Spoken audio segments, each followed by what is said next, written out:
मैं प्रश्न बताने वाला हूं, ये प्रश्न बिल्कुल हर साल बार बार कैरेक्टर स्केच पूछे जाते हैं मिस्टर हेमल के बारे में। आप सभी को अच्छी तरह से पता होगा, अगर आप क्लास 12 में हैं और इंग्लिश का पहला टॉपिक अगर पढ़ें द लास्ट लेसन, उसका मैंने पूरा का पूरा थ्योरी लेक्चर बेहतर तरीके से हिंदी और इंग्लिश दोनों ही भाषा में मैंने आप लोगों को समझाया हूं। जो भी स्टूडेंट्स नहीं देखे तो एक बार इमेजिंग के साथ, मेरे दोस्तों इंटरेस्टेड के साथ आप उस क्लास को करेंगे। वादा करता हूं उस क्लास को करने के बाद ना आपसे ऑब्जेक्टिव छूटेगी ना आपसे सब्जेक्टिव छूटेगी, बस शर्त है उस वीडियो को बेहतर तरीके से आपको देखना होगा। तो आज मैं आपके सामने जो लेकर आया हूं हमारा कैरेक्टर स्केच जो है वो मिस्टर हेमल के बारे में होगी। किसके बारे में? एम हेमल के बारे में होगी। और ये हर साल आपके पेपर में 5 मार्क्स का पूछे जाते हैं, तो कोई भी स्टूडेंट्स नहीं चाहेंगे कि हमारे हाथों से यूं ही 5 मार्क्स चले जाएं। साथ ही साथ अगर आपको एक कैरेक्टर स्केच पता है और मेरे दोस्तों लिखने का तरीका पता नहीं है, तो लेकिन आपको 5 मार्क्स मिलेंगे नहीं, क्योंकि लिखने का तरीका जो है ना, जो टीचर्स कॉपी चेक करते हैं वो काफी ध्यान देते हैं कि एक्चुअली स्टूडेंट्स लिखे कैसे हैं। तो लिखने का तरीका भी आपको कम से कम पता होना बहुत जरूरी है। तो मेरे दोस्तों मैं चलता हूं आप लोगों को क्वेश्चन की ओर बताने से पहले मैं चाह रहा हूं कि अगर कोई भी स्टूडेंट्स अगर चाहते हैं सर मुझे बेहतर तरीके से आर्ट्स, कॉमर्स, साइंस और कोई भी बैकग्राउंड से रिलेटेड है, अगर आप चाहते हैं सर क्लास 12 में बेहतर तरीके से तैयारी करना है, तो मेरे दोस्तों यहाँ पे क्लास 12 के लिए अलग अलग स्ट्रीम का अलग अलग कोर्स अवेलेबल है। जल्दी से जाएं और क्लास को ज्वाइन कीजिए। मॉर्निंग और इवनिंग दोनों ही टाइम पे ऑनलाइन क्लास चलती है। याद रखिएगा मेरे प्यारे, ये ऑनलाइन क्लास जो होती है सबसे पहले हमारे यहाँ पे एप्लीकेशन पे चैप्टर को बेहतर तरीके से समझाया जाता है, वो भी साधारण भाषा में, देसी लैंग्वेज में। उसके बाद हम लोग बताते हैं सर ऑब्जेक्टिव क्वेश्चन 2010 से लेकर 2024 तक जितना भी ऑब्जेक्टिव क्वेश्चन पूछेगा सब चैप्टर वाइज अरेंज किया गया है। उसके बाद आपको मिलेगा सब्जेक्टिव क्वेश्चन। सब्जेक्टिव में भी आपको 3 तरह का देखने को मिलेगा। एक मिलेगा very short question, long question. यानी इतना सारा कंटेंट आपको ओनली फॉर प्रोवाइड कर रहे 399 रुपीज में। तो लेट किस बात के, जाएं जल्दी सर कोर्स को ज्वाइन करने की कोशिश करें। साथ ही साथ डिस्क्रिप्शन बॉक्स में एक व्हाट्सएप ग्रुप का लिंक पड़ा हुआ है, उस व्हाट्सएप ग्रुप को बिल्कुल आप लोग कोई भी हाल में आप लोग जल्दी से आप लोग ज्वाइन कर लीजिएगा। तो मेरे दोस्तों मैं आपको बताने वाला हूं कैरेक्टर स्केच के बारे में। थोड़ा सा मैं ओवर भी दे रहा हूं, उसको ध्यान से सुनिएगा कैरेक्टर स्केच के बारे में, क्योंकि आप सभी को पता है मेरे प्यारे की कैरेक्टर स्केच जो होती है बहुत इंपॉर्टेंट होती है हर एक एग्जाम के अकॉर्डिंग। कोई भी एग्जाम हो उसमें आपको पूछा ही जाता है कैरेक्टर स्केच के बारे में। तो सबसे पहला अगर मैं बात करूं तो मिस्टर हेमल एक फ्रेंच लैंग्वेज का टीचर था। ये पूरा स्टोरी दो मैन के ऊपर पूरा का पूरा स्टोरी समाप्त हो जाती है। पहला सर हमारा आता है एक मिस्टर हेमल जो बिल्कुल क्या है तो बताएंगे सर वो फ्रेंच लैंग्वेज का एक टीचर है, ठीक है। और एक आता है सर फ्रांच क्या है मेरे दोस्त? फ्रांच है एक बॉय, एक स्टूडेंट है, उसी के बारे में पूरा स्टोरी आधारित है, डिपेंडेंट है। तो सुनिएगा क्या मैं बता रहा हूं, एकदम साधारण भाषा में सुनने की कोशिश कीजिएगा, बहुत ही मजा आएगी। इंटरेस्ट के साथ आप इसको देख सकते हैं।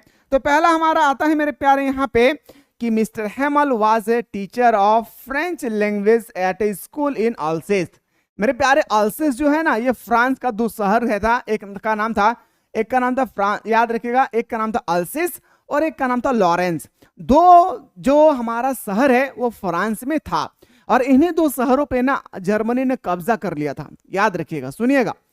तो mister Hamel was a teacher of French language at a school in Alsace. Alsace के शहर का में एक स्कूल था, उस स्कूल का टीचर था मिस्टर हेमल जो फ्रेंच लैंग्वेज पढ़ाते थे। कौन सा language?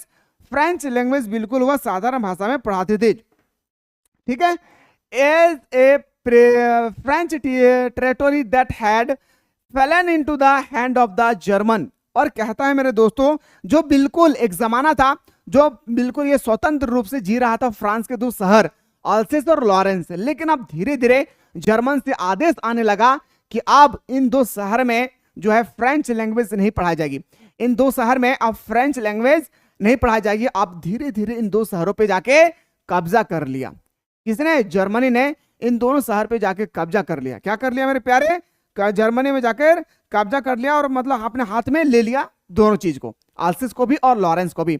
The school was a part of his on residence. और ये जो स्कूल था बिल्कुल मिस्टर हेमल का रेसिडेंस, यानी जहां पे मिस्टर हेमल रहते थे उसी के घर के बस बगल में वो स्कूल था। यानी मेरे दोस्तों यहाँ पे अब मिस्टर हेमल को यह बताया गया है कि अब आप यहाँ से चले जाइए, अब यहाँ पे कल से फ्रेंच लैंग्वेज नहीं, यहाँ पे जर्मनी लैंग्वेज पढ़ाया जाएगा। बर्लिन से ये ऑर्डर आई है कि अब इस स्कूल में अल्सेस और लॉरेंस के जो 2 शहर है, इन शहर में आज के बाद कल से यानी यहाँ पे पढ़ाया जाएगा जर्मन लैंग्वेज। तो आप यहाँ पे चले जाइए यहाँ से, ठीक है। किसको कह रहा था, तो बताएंगे सर बिल्कुल मिस्टर हेमल को। आगे कहता है कि he had already put in 40 year of faithfully service, और उन्होंने पूरे निष्ठा के साथ, किसने, एम हेमल ने पूरा निष्ठा के साथ 40 साल तक स्कूल में सर्विस की। कितने साल से, 40 इयर्स तक इस स्कूल में सर्विस किया। कितने ईयर तक, 40 इयर्स तक इस स्कूल में उन्होंने सर्विस किए, ठीक है, पूरा निष्ठा के साथ, पूरा ईमानदारी पूर्वक। He was a stench nationalities, और वो क्या था, वो अपने आप को एक राष्ट्रवादी मानते थे। वो अपने आप को एक राष्ट्रवादी मानते थे कि मैं फ्रांस का हूं, फ्रांस का ही रहूंगा, फ्रांस में ही मिट जाऊंगा। कौन कहता था, तो बताएंगे सर एम हेमल ने। He called upon his students and their parents to feel proud of their national language, और वह कहता था एक छोटे छोटे बच्चों को भी और बच्चों के पेरेंट्स को भी कहते थे कि अपने लैंग्वेज का पूरा निष्ठा के साथ, पूरा ईमानदारी के साथ अपने लैंग्वेज का प्राउड फील करना है। क्या मेरे प्यारे, प्राउड फील करना है कि मेरा लैंग्वेज इस दुनिया का सबसे क्लियरिस्ट यानी साफ सुथरा और निष्ठा और मेरे दोस्तों लॉजिकल लैंग्वेज है। ये लैंग्वेज और कंट्री में नहीं बोली जाती है, ये हमारा सबसे अच्छा सरलतम लैंग्वेज है। किसने कहा था, याद रखिएगा एम हेमल ने, ठीक है।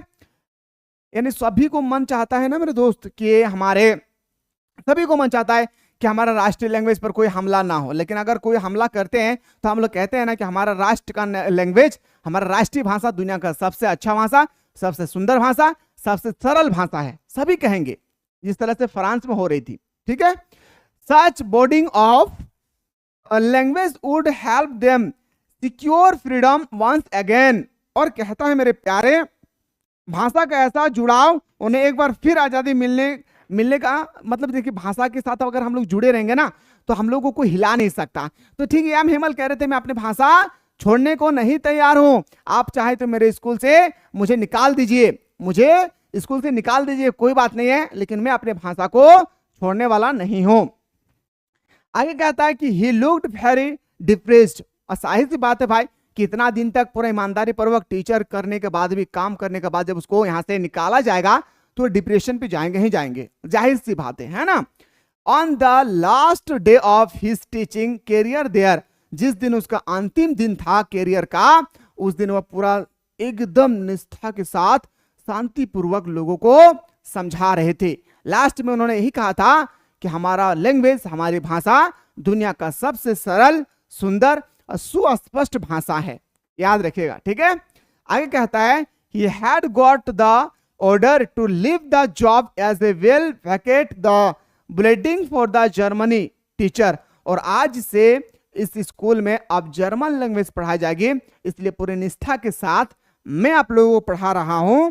याद रखिएगा मैं क्या पढ़ा रहा हूं, आज आप लोगों को अच्छी और आखिरी क्लास है, आप लोगों का फ्रेंच लैंग्वेज का आखिरी क्लास है। और उन्होंने कहा कि अगर आप स्कूल में है तो आपको स्कूल के साथ साथ आपको यहां से अपने घर को भी छोड़ना होगा, और घर को छोड़ेंगे तभी यहां जाकर आपका कोई टीचर जब जर्मनी लैंग्वेज पढ़ाने के लिए आएंगे तो आपके घर पे रहेंगे। इस कारण से वो डिप्रेशन पे चलेगी, यानी हमारा स्कूल भी छूट गया और हमारा मुझे घर से भी निकालने का आदेश दे दिया गया कि आपको कल घर यानी आपका हाउस जो है पूरी तरह से खाली कर देना है, यहाँ पे आकर जर्मनी का टीचर रहने वाला है, इसलिए वो डिप्रेशन पे चले गए। The village elder attended the class to show their respect for the country and to thank their master, और जिस दिन लास्ट था फ्रेंच लैंग्वेज का, उस दिन सारे विलेज के जितने भी एल्डर थे, सारा व्यक्ति आए थे और बेंच के क्लास के अंतिम बेंच में जाकर बैठ गए और कहा था क्या कि मैं अपने भाषा का आदर और सम्मान करता हूं, ठीक है। आगे देखिए, आगे कहता है मेरे प्यारे इवन लिटिल फ्रेंच, और एक छोटा सा फ्रांच जो स्टोरी उन्हीं के ऊपर डिपेंडेड था, जो बार बार बागों में पानी देने चले जाते थे, कभी मछली को खाना खिलाने चले जाते थे, इसलिए वह व्यक्ति, इसलिए वह लड़का नहीं सीख पाए थे, क्योंकि टीचर्स उसको बार बार फूलों को पानी देने के लिए भेज देते थे, कभी मछली को खाना खिलाने के लिए भेज देते थे। इस कारण से फ्रांच को फ्रेंच लैंग्वेज के बारे में नॉलेज नहीं हुई थी। Even little Franz felt sorry for not learning his language sensibly, और कहता है कि मुझे पूरा दुख है इस बात का कि मैं अपने लैंग्वेज को नहीं सीख पाया हूं, मुझे पूरा दुख हुआ इस बात का। The last ode Hamel wrote on the blackboard were long life freedom France, और जब लास्ट टाइम वो बोर्ड पर लिखते हैं ब्लैक बोर्ड पे, जब वह लास्ट टाइम ब्लैक बोर्ड पे जब वह लिखते हैं तो लिखते क्या है, long life freedom, sorry long life France. क्या लिखते हैं, लॉन्ग लाइफ फ्रांस, फ्रांस जिंदाबाद, फ्रांस जिंदाबाद, फ्रांस जिंदाबाद। वो इस तरह से 3 बार अपने ब्लैक बोर्ड पे लिखते हैं और उसकी क्लास वहां पे समाप्त हो जाती है। हमारा स्टोरी भी यहाँ पे समाप्त हो जाती है। अगर ऑल सब्जेक्ट की बेहतर तरीके से तैयारी करना चाहते हैं मेरे प्यारे, तो बिल्कुल जाकर आप लोग जल्दी से मिसाइल क्लासेस के आपको डाउनलोड करके, यहाँ पे कोर्स ऑलरेडी अवेलेबल है, जाएं जल्दी से और कोर्स को ज्वाइन करने की कोशिश करें। भरपूर मात्रा में तैयारी करें, सुबह शाम दोनों ही टाइम पे मॉर्निंग क्लास चल रही है, यानी आपका ऑनलाइन क्लास चल रही है, और यहाँ पे आप लोगों को 399 रुपीज में पूरे साल भर की तैयारी रगड़ कर सकते हैं। इसी के साथ मैं बता दूं मेरे दोस्तों, आपको क्लास अभी जो मैं मिस्टर हेमल के बारे में, एम हेमल का कैरेक्टर स्केच जो मैं बताया हूं, कैसा फील हुआ है कमेंट सेक्शन में जरूर बताइए।